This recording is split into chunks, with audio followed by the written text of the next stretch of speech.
सहज एजुकेशन में आप सबों का फिर से स्वागत है। आइए हम लोग आज क्लास 10 का चैप्टर 2 पॉलिनोमियल्स पढ़ते हैं। पॉलिनोमियल्स आपने क्लास 9 में भी पढ़ा। मैंने क्लास 9 का पॉलिनोमियल्स के ऊपर कई वीडियोस बनाया है। पॉलिनोमियल्स का कंसेप्ट लेना है तो आप 9 का पॉलिनोमियल का मेरा वीडियो देख सकते हैं, पूरे सीरीज में है। इसके लिए आप मेरे चैनल पे जाएं और चैनल को सब्सक्राइब करें, लाइक करें, बेल बजाएं, जिससे कि आपको मेरा सारा वीडियो मिलता रहे। अभी हम लोग फिलहाल पॉलिनोमियल्स चैप्टर 10 का पॉलिनोमियल्स का कुछ इंट्रोडक्शन देखेंगे। पहले क्या क्या पढ़ा हमने और इस क्लास में क्लास 10 में हम लोग को क्या पढ़ना है, क्या करना है। तो यहाँ पे मैंने लिखा है, आप देखिए 1 number polynomials, degree of polynomials, types of polynomials, zero of polynomials, geometrical meaning of zeros of polynomials, that is graph of polynomials, जिसमें कि लीनियर, क्वाड्रेटिक और क्यूबिक पॉलिनोमियल के बारे में हम लोग देखेंगे। आज फिलहाल हम लोग आज के लेक्चर में हम लोग इतना करेंगे। सबसे पहला पॉलिनोमियल्स है। पॉलिनोमियल्स हम लोगों ने देखा कि पॉलिनोमियल्स किसको कहते हैं, वैसा एक्सप्रेशन जिसके वेरिएबल के पावर होल नंबर थे। डिग्री ऑफ पॉलिनोमियल्स क्या था? डिग्री ऑफ पॉलिनोमियल्स था वैसा पॉलिनोमियल का जो मैक्सिमम पावर है, जो टर्म का जो वेरिएबल है उसमें उसका maximum power degree of polynomial कहलाता है। सपोज कीजिए कि आप लिखते हैं 2x² - 5x + 6, तो ये इसमें इस टर्म का पावर x का पावर 2 है, इसमें x का पावर 1 है, इसमें x का पावर 0 है, तो ये हमारा मैक्सिमम पावर 2 हो गया। मैक्सिमम पावर 2 हो गया, इसलिए डिग्री ऑफ द पॉलिनोमियल यहाँ पे 2 हो गया। तो डिग्री ऑफ द पॉलिनोमियल और डिग्री ऑफ द पॉलिनोमियल के बेस के ऊपर में हम लोग नंबर ऑफ टर्म्स और डिग्री ऑफ पॉलिनोमियल्स के बेस के ऊपर में हम लोग इसको टाइप्स ऑफ पॉलिनोमियल्स को क्लासिफाई किए थे, जिसमें कि मोनोमियल पढ़े थे, बाइनोमियल पढ़े थे, ट्राइनोमियल पढ़े थे। इस तरह से पॉलिनोमियल पढ़े थे जिसमें कि नंबर ऑफ टर्म्स पर डिसाइड कर रहे थे। एक नंबर वाले को मोनोमियल कर रहे हैं, 2 नंबर वाले को 2 टर्म जिसमें है उसको हम लोग बाइनोमियल कर रहे हैं, 3 टर्म है उसको ट्राइनोमियल कर रहे हैं। इस तरह से आगे। और दूसरा है कि डिग्री ऑफ द पॉलिनोमियल्स के आधार पर भी हम लोग इसको पॉलिनोमियल को क्लासिफाई किए थे, जिसमें कि डिग्री ऑफ पॉलिनोमियल के आधार पर हम लोग 3 तरह का देखे हैं, लीनियर, क्वाड्रेटिक और क्यूबिक। लीनियर था जिसमें कि डिग्री ऑफ द पॉलिनोमियल जिसका 1 है, मैक्सिमम पावर जिसका 1 है, जिसमें कि जैसे हम लिखते हैं 2x + 5, इसका डिग्री ऑफ पॉलिनोमियल 1 है, so this is linear polynomial. Quadratic polynomial ये हो गया जिसका डिग्री ऑफ पॉलिनोमियल इज 2 है, मैक्सिमम पावर जिसमें 2 है, वो डिग्री ऑफ पॉलिनोमियल 2 होगा, उसको हम लोग कहेंगे क्वाड्रेटिक। उसी तरह से हम ये लिखें,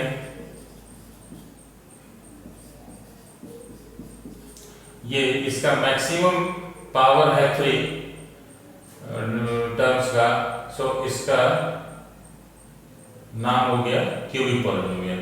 ये पॉलिनोमियल हो गया क्यूबिक। इसके आगे भी है, लेकिन हम लोग 10 में इतने पर रिस्ट्रिक्ट रहेंगे, इतने का ही हम लोग देखेंगे। और इसमें इसके बाद है geometrical meaning of zeros of polynomial. Geometrical meaning of zeros of polynomial भी हम लोग 9th क्लास में देख चुके हैं, जिसमें लीनियर पॉलिनोमियल के ऊपर में हम लोग स्ट्रेस किया था। यहाँ पर हम लोग लीनियर के आगे क्वाड्रेटिक पॉलिनोमियल और क्यूबिक पॉलिनोमियल के बारे में भी जाने हैं। फिर भी हम लोग लीनियर के बारे में भी हम लोग देखें। तो ज्योमेट्रिकल मीनिंग था क्या कि कोई पॉलिनोमियल आप लिखते हैं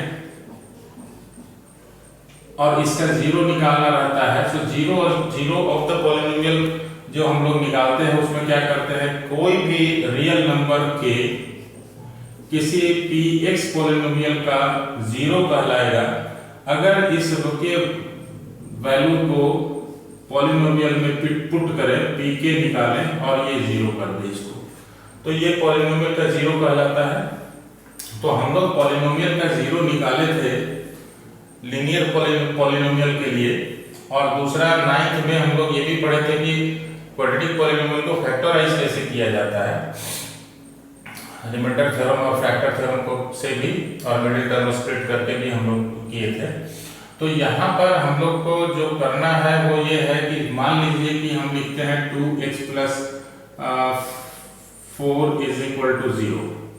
So 2x is equal to -4, so x is equal to -4/2, that is -2। So x is equal to -2। ये फाइनली हमारा ये जीरो हो गया, इसका इस पॉलिनोमियल का जीरो हो गया। इस पॉलिनोमियल को अगर हम ज्योमेट्रिकली रिप्रेजेंट करना चाहें तो क्या करते हैं, हम दो तरीके से इसको रिप्रेजेंट कर सकते हैं। एक तो सीधा सीधा ये बता रहा है कि एक ऐसा नंबर x का वैल्यू है जो -2 दे रहा है। हम नंबर लाइन पर इसको प्लॉट करें तो इस तरह से हम नंबर लाइन पे प्लॉट कर देंगे, ये हमारा इसका वैल्यू हो गया। दूसरा, इसको 2 डायमेंशन में अगर प्लॉट करना होगा तो इसका मतलब हम लोग देखे थे कि ये y के किसी भी मान के लिए, y के किसी भी वैल्यू के लिए x का वैल्यू -2 होगा। इसका मतलब है कि अगर हम ग्राफ पेपर पे इसको प्लॉट करना चाहें, ग्राफ पेपर पे प्लॉट करना चाहें तो ये कैसा होगा,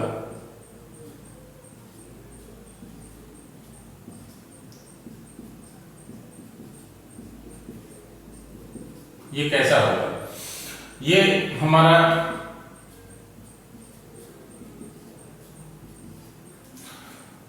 x is equal to -2 when y equal to 0। y का कोई भी मान रखे हम यहाँ पे, x हमेशा -2 मिलेगा। सो y 0 है तो x is equal to 0, x equal to -2। y equal to अगर 1 है तो भी x is equal to -2, y equal to 2 है तो भी x is equal to -2, y equal to -1 है तो भी x is equal to -2, -2 है y का वैल्यू तो भी -2। ये किसी भी y के किसी भी वैल्यू के लिए ये हमको -2 ही देगा, x का वैल्यू -2 ही देगा। सो ये अगर देखें हम लोग इसको मिला दें तो ये हमारा एक स्ट्रेट लाइन मिलेगा जो कि y एक्सिस के पैरेलल होगा, y एक्सिस के पैरेलल होगा। तो हम लोग वहां से कंक्लूजन निकालते हैं कि कोई भी इक्वेशन जो इस फॉर्मेट का है, x is equal to some constant है, वो हमेशा उसका जो ग्राफ होगा वो हमेशा एक स्ट्रेट लाइन देगा जो y एक्सिस के पैरेलल होगा। y एक्सिस के parallel line x is equal to constant some constant का ग्राफ होगा, ये हम लोग देखे थे। सिमिलरली अगर दूसरा ग्राफ ये निकाले हम लोग इसमें कि कहें कि y is equal to some constant है, तो उसी तरह से सिमिलरली ये क्या हो जाएगा, ये हो जाएगा अगर मान लीजिए कि y इज इक्वल टू 2 है तो x के किसी भी वैल्यू के लिए y का वैल्यू 2 हो जाएगा। सो y x 0 है तो y 2, x 1 है तो भी y 2, x 2 है तो भी y 2, -1 है तो भी y 2। सो ये जो ग्राफ मिलेगा ये मिलेगा, ये x एक्सिस के पैरेलल मिलेगा। ये सारा हम लोग देख चुके हैं, 9th क्लास में भी देख चुके हैं, आप जानते भी होंगे, रिकॉल कीजिए तो उससे हमको समझ में आएगा। दूसरी बात हम लोग जो देखे थे वो ये देखे थे कि जो लीनियर पॉलिनोमियल है उसका जो जीरो मिला था हमको यूनिक मिला था, मतलब कि एक ही वैल्यू होगा वेरिएबल का। ऐसी स्थिति में हम जाने कि क्वाड्रेटिक का क्या होगा। मान लीजिए क्वाड्रेटिक पॉलिनोमियल को ले लेते हैं हम लोग, x square minus 4x plus 3 है, सपोज कीजिए ये है। तो अब हम लोग आते हैं क्वाड्रेटिक पॉलिनोमियल में। क्वाड्रेटिक क्वाड्रेटिक पॉलिनोमियल में सपोज कीजिए एक वैल्यू हम लोग ले लेते हैं, पॉलिनोमियल ले लेते हैं x² - 4x + 3। अब ये हमको क्या देगा? दो वैल्यू देगा। अगर y = 0 है, ऐसी स्थिति में x² - 4x + 3 = 0 करके हम लोग इसको मिडिल टर्म स्प्लिट कर लेंगे। और ये तरीका आप जानते हैं मिडिल टर्म स्प्लिट करने का। ये मल्टीप्लाई करते हैं, इसका प्रोडक्ट करते हैं, 3 मिलता है और इसको दो ऐसे फैक्टर में हम लोग तोड़ते हैं जो जहां जिसका कि एडिशन या सब्ट्रैक्शन इसके बराबर हो जाए। सो -3 - 1 -4 हो जाएगा, -3 - 1 +3 हो जाएगा। सो यहाँ से हम लोग को मिल गया x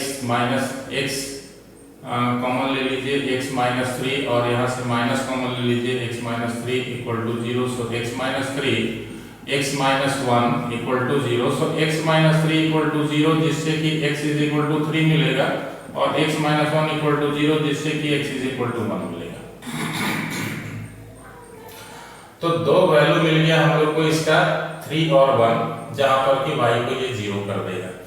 तो अगर हम देखें कि ग्राफ अगर खींचते हैं, इसका ग्राफ खींचते हैं, इसके लिए हम लोग एक टेबल बनाएं और कई वैल्यू हम निकालें। तो इस केस में y अगर 0 है तो वहां पर हम लोग को मिला था 3 और 1 मिला था। अब मान लीजिए कि x का वैल्यू कोई और दे देते हैं -1। -1 आप दीजिएगा तो हो जाएगा -1 का होल स्क्वायर -4 × -1 + 3 = 1 + 4 + 3 = 8 हो जाएगा। सो 8 हो गया। उसी तरह से कुछ और दे देते हैं हम लोग, एक वैल्यू और ले लेते हैं, 2 ले लेते हैं। सो 2² - 4 × 2 + 3 2 × 2 = 4 4 × 2 = 8 + 3 = 7 - 8 = -1। सो जब 2 लेते हैं x का वैल्यू तो ये -1 मिल जाता है। इस तरह से आप कई वैल्यू निकाल सकते हैं, निकाल करके रख सकते हैं। अब इसको हम लोग प्लॉट करके देखते हैं ग्राफ पेपर पे कि आखिर क्या मिलता है हम लोग को, कैसा ग्राफ मिलता है और ये जो ग्राफ मिलता है ये क्या कहलाता है। -1 2 3 4 5 6 7 1 2 3 4 5 6 7 8 9 -1 -2 -3 -4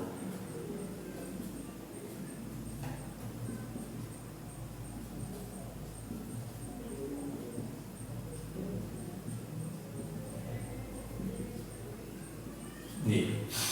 अब x 3 है तो y 0 है और x 1 है तो भी y 0 है। x -1 है तो y x -1 है तो y 8 है। x 2 है तो y -1 है।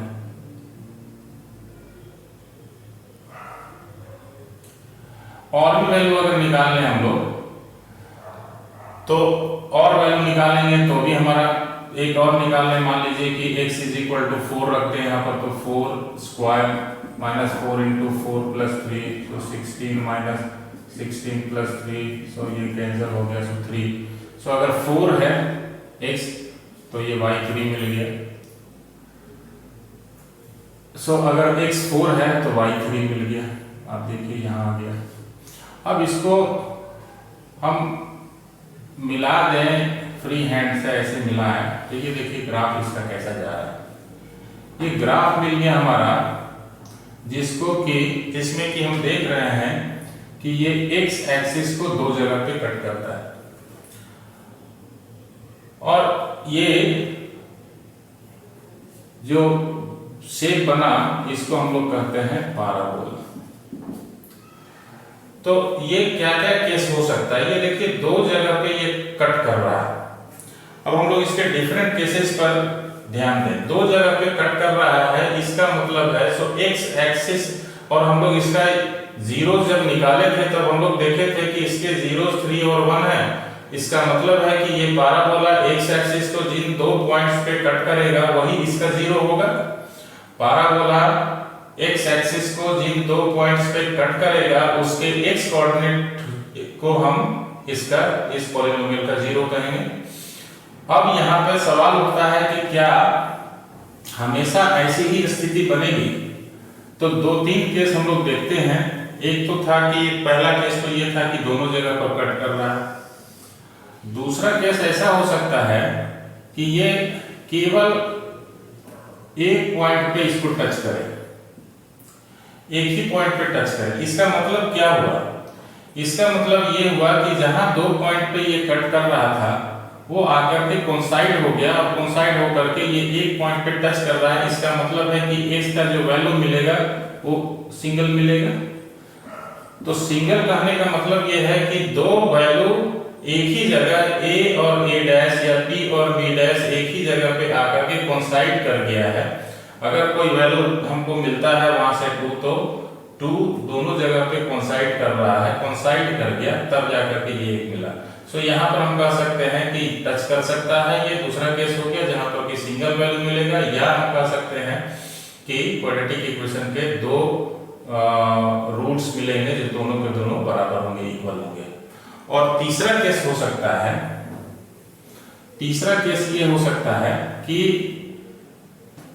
ये कहीं टच ही ना करे एक्स एक्सिस को, px अगर है तो, और एक्स एक्सिस को कहीं टच ना करे। ये ऐसा मिल सकता है, ऐसा मिल सकता है, कहीं नहीं टच करे। तो इसका मतलब ये हुआ, इसका मतलब ये हुआ कि इसमें x का कोई भी मान, रियल मान, रियल लाइन पे नहीं मिल रहा है हमको। इसका मतलब है कि इस पॉलिनोमियल का, इस क्वाड्रेटिक पॉलिनोमियल का कोई सॉल्यूशन नहीं निकाल सकते हम रियल नंबर के सेट में। रियल नंबर के सेट में हम कोई भी पॉलिनोमियल का मान अगर नहीं निकालेंगे तो निकल सकेगा, तो ये हमारा इस तरह का ग्राफ मिलेगा। सो 3 केस हो गया। एक केस हो गया कि एग्जैक्टली दो वैल्यू मिलेंगे क्वाड्रेटिक पॉलिनोमियल के। दूसरा केस हो गया कि दोनों इक्वल होंगे। इक्वल होंगे का मतलब क्या हो गया कि एक ही मान मिलेगा, 2 है तो 2, दोनों ही रूट्स 2 हो गए। और तीसरा है कि एक्स एक्सिस को कहीं भी कट नहीं करेगा, कहीं भी टच नहीं करेगा, तो हम कह सकते हैं कि वहां पर कोई मान को नहीं मिल रहा है। सो ये इंट्रोडक्शन हो गया। अब आगे के वीडियोस में हम लोग इसके ऊपर में डिटेल्स में देखेंगे और इसके एक्सरसाइज बनाएंगे।